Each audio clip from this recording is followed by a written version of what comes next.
Menafikan dan kebencian, menghidupkan ketulusan dan tanggung jawab. Jemaat yang dikasihi Tuhan, ada ungkapan di kampung kami itu namanya sembang trongkong. Kalau di komunitas orang PWS disebut tata balemane atau di Batakaju.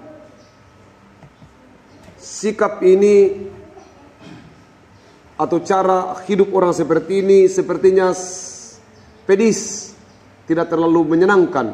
Tetapi biasanya komunitas itu, ya apa yang ada dalam hatinya atau apa yang ada dalam pikirannya itu yang juga yang diucapkan. Itu berbeda dengan munafik. Orang-orang munafik itu suka menceritakan hal-hal yang tidak sesuai dengan isi hatinya.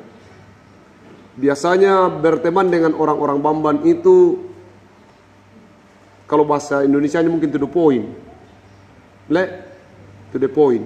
Ada banyak orang yang dalam hidup ini tidak suka to the point. Mereka berbelit-belit. Biasanya di acara pelamaran itu sudah jelas bahwa yang datang ini melamar, tapi masih ada pertanyaan datang untuk apa dan seterusnya. Dan seterusnya sampai jam 1 malam. Jam 1 malam belum ada keputusan ini diterima atau tidak. Nanti jam 2 malam baru deal diterima, baru babi dipotong. Masih banyak hal. Itu tradisi. Tapi gambaran seperti itu yang disebut dengan berbelit-belit. Sudah dimengerti apa itu munafik? Atau ada yang mau tambahkan apa itu munafik? Biasanya orang-orang yang baru saya putus cinta ini cepat sekali menjawab.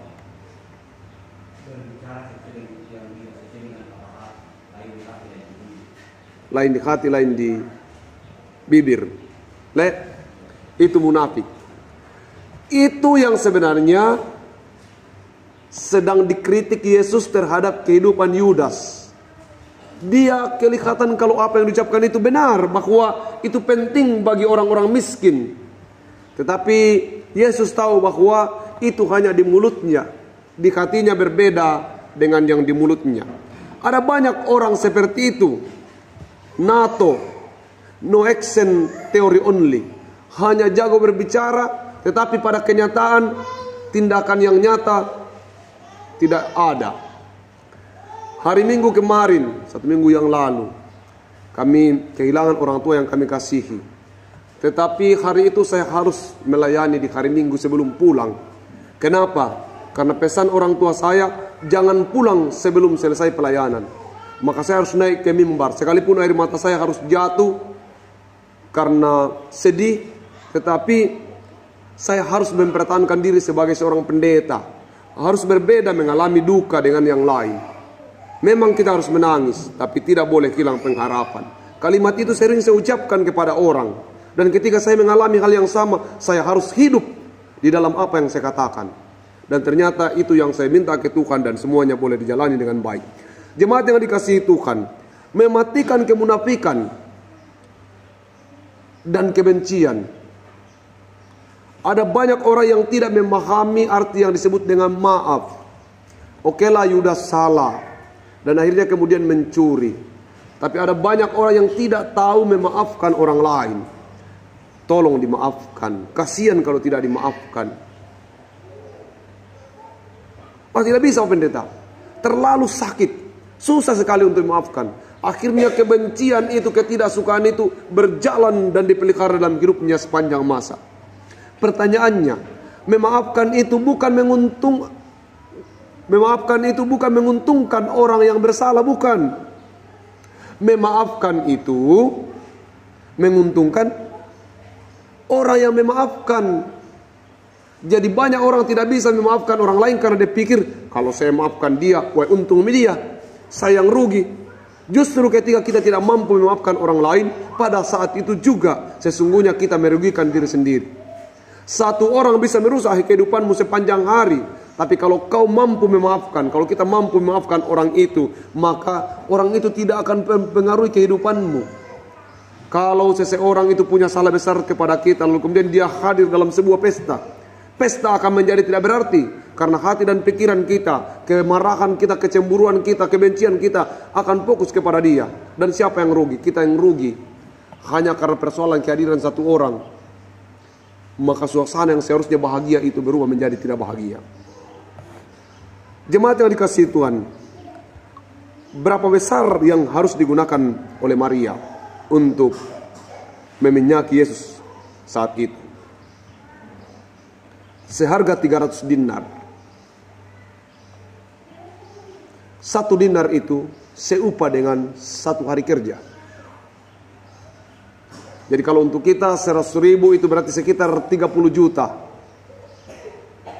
30 juta untuk 1 kali memberi persembahan itu hampir sulit sekali dilakukan orang di zaman sekarang. Kenapa 30 juta? Dan kenapa harga sebesar itu? Pertama, baru-baru saja beberapa waktu yang lalu, dalam cerita ini kalau kita membaca pasal sebelumnya, Lazarus, orang yang sangat diandalkan dalam keluarga Maria ini, mati tapi dibangkitkan.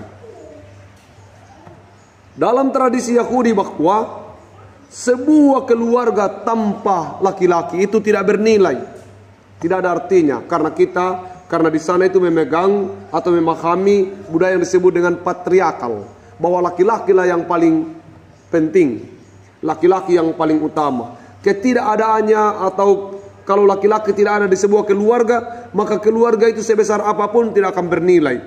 Sehingga ungkapan syukur yang dilakukan oleh Marta dan Maria itu, khususnya Maria, adalah ungkapan syukur bahwa Tuhan sungguh-sungguh menolong keluarganya, menghidupkan lagi harga dirinya. Itu. Sehingga dengan begitu, dia melakukan pengucapan syukur. Di balik semua ungkapan syukur itu, ada kecemburuan orang lain, ada ketidaksukaan orang lain. Di balik seluruh berkat Tuhan yang sedang kita alami ini, ada orang-orang yang tidak begitu senang, ada orang yang tidak begitu suka. Itulah sebenarnya kalau kita lihat di media sosial itu, ada 2 jenis orang. Satu orang yang memposting pencapaiannya, dan coba lihat apakah orang-orang yang memposting pencapaiannya itu akan banyak orang yang komen? Tidak banyak. Tapi orang-orang yang sedang memposting penderitaannya itu akan lebih cepat orang komen atau respon. Kenapa? Karena lebih mudah itu empati muncul daripada pengakuan. Jemaat yang dikasihi Tuhan, mematikan kemunafikan dan kebencian itu sudah selesai. Matikan kebencian dan kemunafikan. Jangan hidup sebagai orang munafik. Kalau tidak suka atau tidak sepaham dengan itu, sampaikan saja. Oh itu kalau saya tidak cocok kayak begitu. Selesai. Itu munafik itu paling susah sekali bersama-sama dengan orang munafik. Hari ini kita berteman, hari ini dia bersama dengan kita dan dia sedang menceritakan keburukan teman. Pada saat dia meninggalkan kita bersama dengan temannya, dia sedang menceritakan keburukan kita. Orang-orang kalau datang kepada kita dan sedang menceritakan ketidakbaikan orang lain, yakini saja bahwa sepulang dari kamu, dia akan menceritakan juga keburukanmu kepada orang yang lain. Saya sebenarnya orang baik, tapi ketika dia berkata begitu lalu kemudian yang dicerita adalah keburukan tetangganya, sesungguhnya dia bukan orang baik. Hal yang sama juga akan dilakukan terhadap engkau kalau dia bersama dengan tetangga yang lain. Itu menghidupkan ketulusan dan tanggung jawab. Ketulusan dan tanggung jawab. Lakukanlah segala sesuatu dengan tulus dan bertanggung jawab. Kalau Anda memberi persembahan sebesar apapun itu dalam ketulusan. Dan kalau Anda melakukan sesuatu, lakukanlah dengan tanggung jawab. Bertanggung jawablah terhadap apa yang kita lakukan. Kemarin di tempat di mana kami berduka, beberapa keluarga menawarkan banyak hal. Tapi saya katakan, yang mampu kami lakukan, itu yang kami lakukan. Yang ada pada kami, itu yang akan kami kerjakan. Keadaan kami seperti ini, dan begini yang kami lakukan, dan ini yang sudah terhebat. Ini yang terbaik. Dan seluruh keluarga memahami hal itu. Untuk itu, tentu demikian juga dengan kita. Mari kita hidup seperti apa yang ada pada kita. Alkitab berkata, cukupkan dirimu dengan gajimu. dalam segala hal yang membuat kita bermasalah adalah ketika kita munafik, kita tidak punya apa-apa lalu kita berkata saya orang kaya. Kita memang berharap seperti itu, tetapi jangan sampai harapan-harapan itu membuat kita tidak hidup seperti diri kita sendiri. Jemaat yang dikasihi Tuhan, seorang ahli psikologi, Gustav Jung, berkata bahwa setiap manusia itu memakai topeng. Makanya kalau kita masih pacaran, semuanya baik-baik saja. Sesudah tidak pacaran atau sudah jadi suami istri, semuanya menjadi kurang baik kalau tidak saling memahami. Ada sebuah cerita, ada seorang pendeta sedang berada di mimbar dan kemudian khotbah yang dikhotbahkan adalah bagaimana kemudian memberi apa yang kita miliki, kita beri dengan segala ketulusan. Lalu anaknya mendengarkan khotbah itu, sehingga anaknya kemudian mengambil ayam yang terbaik yang dimiliki Pak Pendeta itu yang disayang, lalu diberikan kepada orang. Seturun dari mimbar Pak Pendeta cari ayamnya, di mana ayam saya itu? Anaknya bilang, saya sudah kasih si Bapak Anu. Pak Pendeta kata, kenapa dikasih itu ayam kesayangan Bapak? Dia bilang, Bapak tadi di mimbar khotbah, apa yang kita miliki kita serahkan kepada orang dengan sukacita. Dia bilang, itu khotbah tadi untuk jemaat, bukan untuk pendeta. Itu. Ada banyak orang yang berkata tentang kasih. Ada banyak orang yang berkata tentang ketulusan, tapi dia tidak bisa hidup dalam kasih dan tidak bisa hidup dalam ketulusan itu. Mari kita menjalani hidup ini secara tulus. Kalau kita memberi, berilah dengan ketulusan. Tapi banyak orang berkata, apa yang bisa aku berikan? Memberi yang sesungguhnya adalah memberi dari keterbatasanmu. Pemberian yang paling berharga adalah pemberian dari kekurangan. Kalau kita berada dalam kekurangan, juga kekurangan, tapi kita mampu memberi sesuatu kepada orang lain, itulah pemberian yang tulus dan luar biasa. Ada banyak orang yang memberi banyak, tapi dia beri dari kelimpahan. Semoga saya dan saudara mampu memaknai firman Tuhan ini, bahwa mari kita mematikan kemunafikan dan jangan hidup sebagai orang munafik. Lalu kemudian jangan membenci siapapun.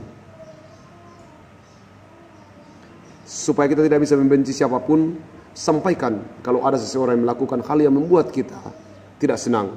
Oh, saya tidak terlalu suka begitu, mauku saya begini. Pasti kebencian itu akan hilang. Dan dengan tulus orang akan mengetahui siapa orang-orang tulus dan siapa orang-orang munafik. Tuhan memampukan kita mematikan kebencian dan kemunafikan. Lalu kemudian kita hidup sebagai orang yang tulus hati dan bertanggung jawab. Amin.